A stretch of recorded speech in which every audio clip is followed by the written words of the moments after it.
Long, long ago, when the veil between the world of the gods and mortals was thinner, it was possible to have your wildest dreams come true, if you performed a penance in order to attain it.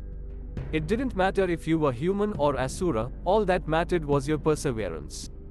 In the 5th chapter of the Devi Mahatmya, there is an intriguing tale about how two clever asuras devised a plan to perform a severe penance that gained them boons from the very gods they sought to destroy.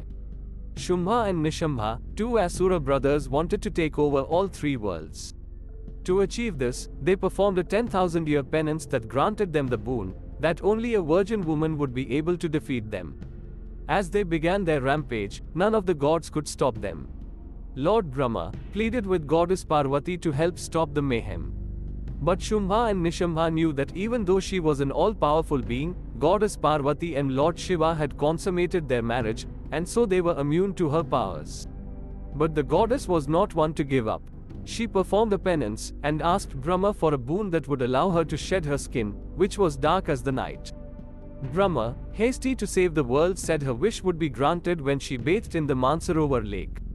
As the goddess dipped in the icy water, her dark skin peeled off and Parvati created another goddess using her skin cells. She was Goddess Kaushiki, her name meaning, from the cell. This goddess was almost as powerful as Parvati and, as she had just been born, was also a virgin.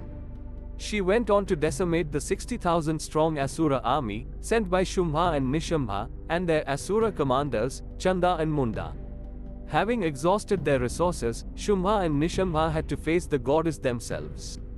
The battle raged on for days, but finally, Shumbha and Nishumbha were cleaved by the goddess's trident. The golden-skinned form left behind when Parvati's dark skin peeled off is known as Goddess Mahagauri, and she is dressed in white. On the 8th day of Navratri, devotees seek the blessings of Goddess Mahagauri for purity of thought and action. To hear more stories of forgotten Indian legends, subscribe to Rediscovery India.